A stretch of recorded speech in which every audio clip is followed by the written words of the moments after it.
Okay guys, welcome back to the channel. Coming up on Axpona, and I did release already a preview video, but in the membership section we've been talking about various topics of the day and the WhatsApp group in particular. And one thing that I came up with today was an idea to share with people. How do you navigate shows in terms of evaluating the performance of gear and come away with anything valuable, because it's such a minefield of what can you trust from the show reports? What can you trust from actually attending them? And so this video is going to give my tips that I've learned over 30 plus years. And maybe I'll do a live stream on Sunday where I'm going to bring in some other people and share what their techniques and tips are. But I actually want to leap back a second, talk about my last video. Oh, by the way, check out this watch here. It's a guitar watch, even the frets in the back. Funny story. It kind of ties into audio. This watch is super cheap. Not anything like, certainly not a Rolex. My friend who's got over $1 million in Rolexes told me tonight, get me one of these, which goes to show in other industries, just like audio, price does not always equal guaranteed performance or enjoyment of the product anymore. And impressing even others. So keep that as a macro takeaway in the back of your mind. But wanted to also first talk about that last video I did where I was talking about a handful of people that commented on my last video. Most of them have since deleted the comments, but where they were making accusations towards 3MA, Joseph, or even myself for doing that video on Rockport, where I even pinned Rockport's comments, thought it was done. I wanted to put it in perspective again. That was only a handful of people, and that for the most part, you guys are great. I'm extremely happy with the subscriber base, the comment base. I do occasionally have a troll here or there, but most of them I let go and don't delete people unless it's very insulting, trollish, or spam. But the cool thing is that I looked at my stats for that video on Rockport. I thought for sure a more controversial video may not have the same like percentage. And sure enough, it was almost identical. Maybe I'll even put up the stats so you can tell I'm not even lying. But, and what's really important, another macro takeaway, is to tell you guys that to me, a like percentage in terms of not one that's artificially inflated. I don't hustle you guys for likes or subscriptions or anything. I have that one closing screen. Occasionally I'll talk about my membership section, but it's basically a cup of a coffee each month to be in that. And but that's about all I do hustling wise. So my stats, I like that because it's more pure and I can get more feedback. And quite frankly, it's some of the comments, emails, when I run into you guys, that means more to me than flexing on subscribers, views, and stuff like that. It's cool if I could be like Andrew Robinson with 300,000 subscribers, but the amount of effort to go into it, video production, all the stuff that is required to make this a full-time job and all that is left best to other people. I've got my own full-time job where I like to dedicate more effort to for the monetary value, okay? YouTube just doesn't pay me a lot, okay? But hopefully you're enjoying the content and you found some good takeaways from at least reporting from one instance or a couple instances where sometimes things aren't as always positive as I show in the industry. I wanted to keep it balanced, keep it real with you guys. But it's just in perspective. Now, getting to the topic of the day is what can you do at shows to kind of get more value out of these shows in terms of how can you tell between two different rooms really what to value. And so I'm gonna give you a few tips right off the bat. And first tip is more of a macro thing that I always like to do in my videos. And let's do this experiment because I did it in my WhatsApp group and I think it's applicable to you guys. The first thing you have to realize is that your perceptions are not 100% reliable. Even going room to room, the time delay between day one, day three, rooms early in the morning, late in the morning, we are inundated. I think the estimate is close to 17 gigs of data daily that we absorb either through sight, taste, hearing, smell, and we process that through filters and lenses that are constantly changing. But let me give you a little cool experiment. You can play on yourself if you play along right now, or do it with somebody else later. Why don't you just, for a second, look around whatever room you're in right now and take a second to realize everything in the room that is brown and kind of log that in your mind and try to retain that. To give you a second to do that. Now, what I'd like you to do next is close your eyes, and while keeping them closed, tell me everything that's in that same room that is red or blue. Tell me the other things that you didn't concentrate on, that you didn't focus on. It's much harder. You'll either, if you play along, you'll realize yourself how much easier it would have been to recount everything that was brown versus other things, even though your senses were absorbing everything. It's how you filtered it and decided what to retain. Depends on how much you can recall later and then evaluate. We're constantly doing that, and we don't even have somebody pre-scripting us unless you go into these demo rooms at shows, which they kind of use that same psychological technique when they precondition you and tell you what to listen for and tell you stuff so that you naturally fall for things or assume and perceive differences that aren't real or repeatable if you don't have that filtering and lens ahead of time. So just the first thing is to understand when you go to these shows that your own perceptions are variable depending on the lens of your filtering, how you're processing things, what you're concentrating on in one room versus the other, such that acknowledge that, have some self-awareness, intellectual honesty. It'll save you a lot in the long run versus this charade people have when people change a doohickey and then at 30 seconds into the next A/B track, oh, I heard a difference. You know, you're only making fun of yourself, making a fool of yourself, pretending, carrying on this charade that you can't really prove reliably time and time again without that preconditioning. So once you get to that level of self-awareness, intellectual honesty, you're going to be half the way there. But then you have to also realize at show conditions, you're never going to hear the gear at its best. I mean, if I took my system here, and you've heard some of the anecdotal reports of people, how much they like it, and of course I like it, but if I had to take this gear, exact same gear, put it in a hotel room or conference room and had one day to set it up, there's no way I would be able to get the same performance that people are enjoying here and I enjoy at that show. And so that's what these manufacturers are tasked with. And so you have to have that level of understanding and awareness that whatever you hear there is going to be a fraction in theory. Hopefully your room is better than what they do. And hopefully what you can do over time to set it up better is going to be better than what you hear at the shows. Now, of course, different brands will set things up better than others. And you should give credence to that. If somebody does bring a lot of room treatments, sets it up better than others, you want to give bonus points for that. But be careful about nixing a room that doesn't have any room treatments, doesn't have the most ideal setup in terms of negging them too much. You can give bonus points to the people that do it good, but sometimes you don't know what rooms that were available that they could choose.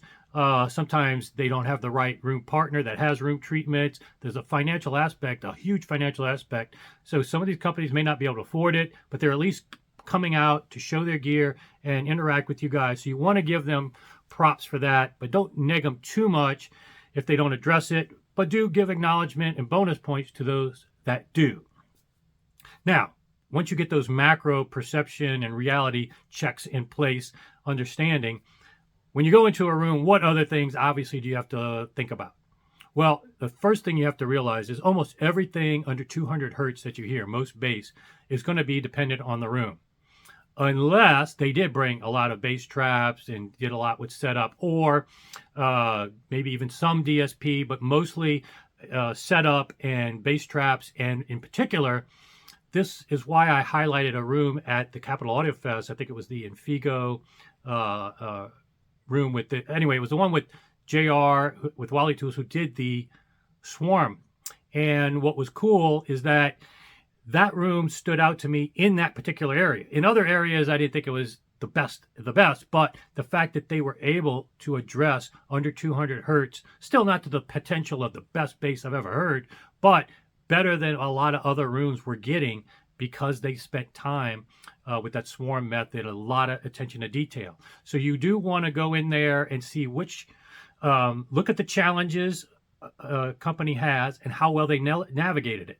And that delta is a good indication of what brands you may want to elevate in your comparisons to see which ones you like and would appreciate the most owning. Now, of course, the other things you got to do when you go in the room is only evaluate if you're in the sweet spot. There may be multiple sweet spots that are ideal.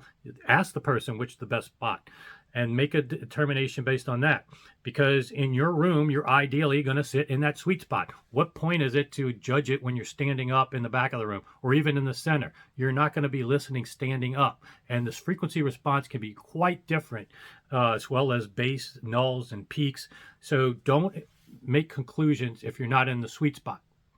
Another variable that people overlook is volume. Volume to me is actually one of the most important things in terms of your enjoyment when you're listening to music. If it's too loud and aggravating, you're not going to enjoy it. If it's too soft and you're bored because you can't really even hear and get into it, that's going to impact your perceptions. But if it's just right and it's got you tapping your toes, those are subliminal cues and levels that enhance your perception strictly by choosing the right volume. So don't be afraid to ask the person in the room, maybe turn it up or down to what your tastes are if you're truly critically evaluating something.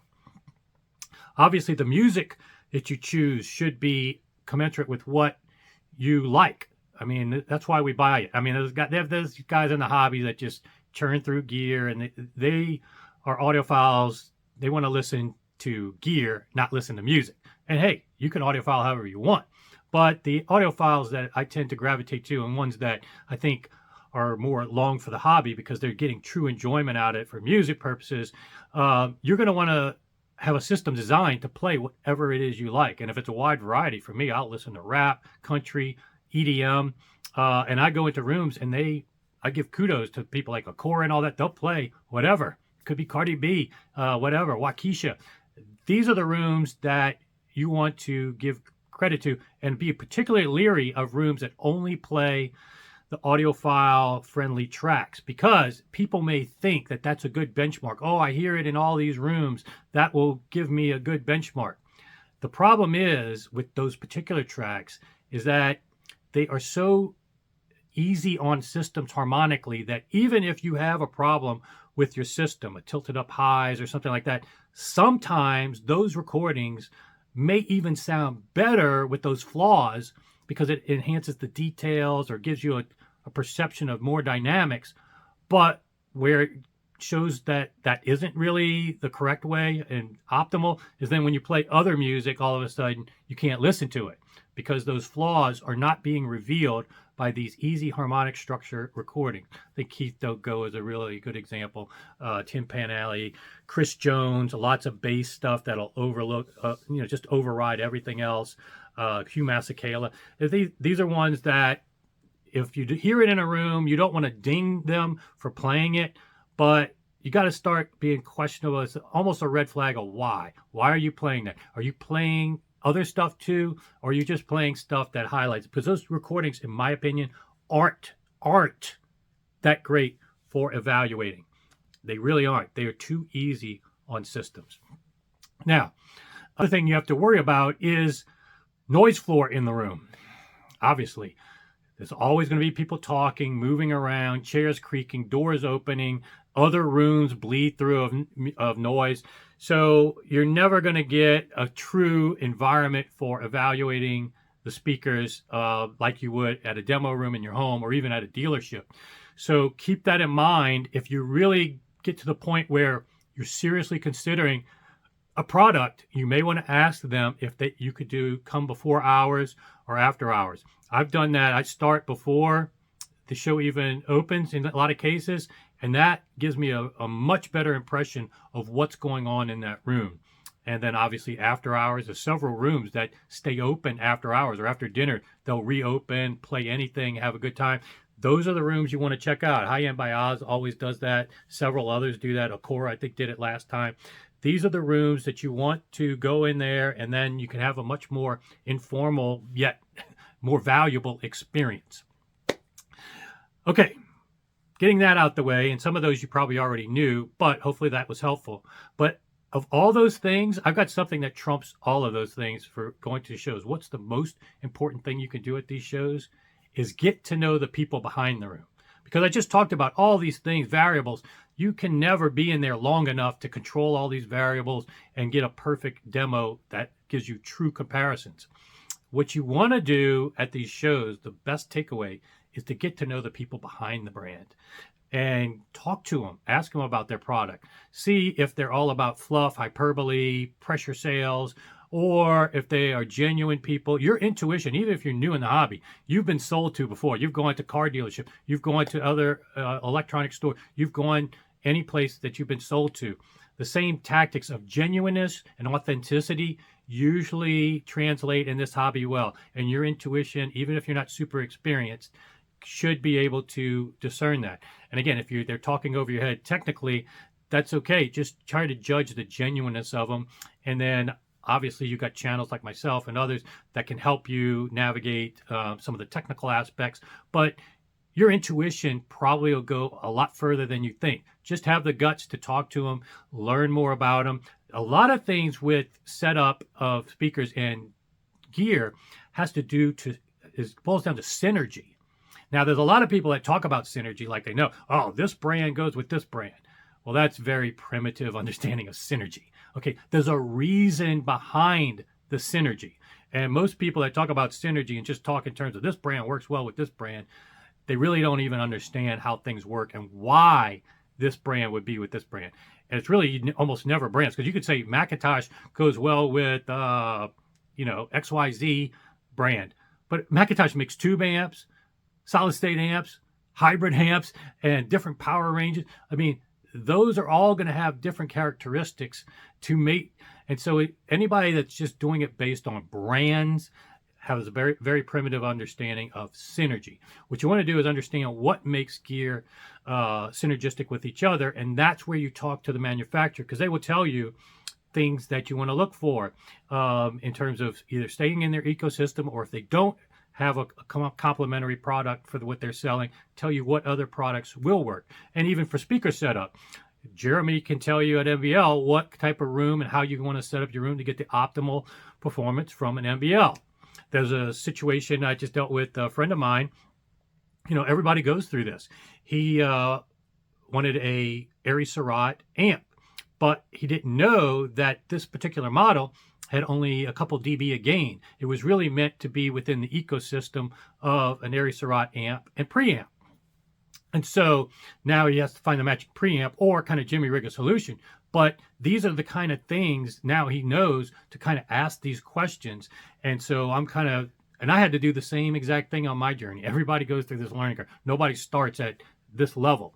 And so this is an important lesson that I'm sharing with you, and I'm sure he will share it with you as well, is that these are the kind of questions you want to ask in advance when you buy an amp. It may be a cool brand, it may be a very well-regarded brand, but if certain electrical parameters and stuff, what it was designed for, is meant for a different interface, these are things you have to understand, not just say Airy Surratt goes with this and that arbitrarily. Understand how the gear works together, and you get a lot of these understandings from talking to the manufacturers, as well as a quality and ethical characteristics that you can attribute to these people, and just fun to be with. Do you feel like you want to support these brands?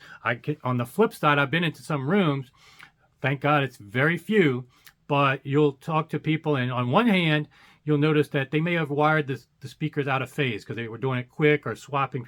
And then you tell them, and they'll be, thank you. Okay, yeah. And those are rooms you don't want to ding, because things happen at a show. On the flip side, I'll notice things like, hey, your drivers are popping out of the speaker like this.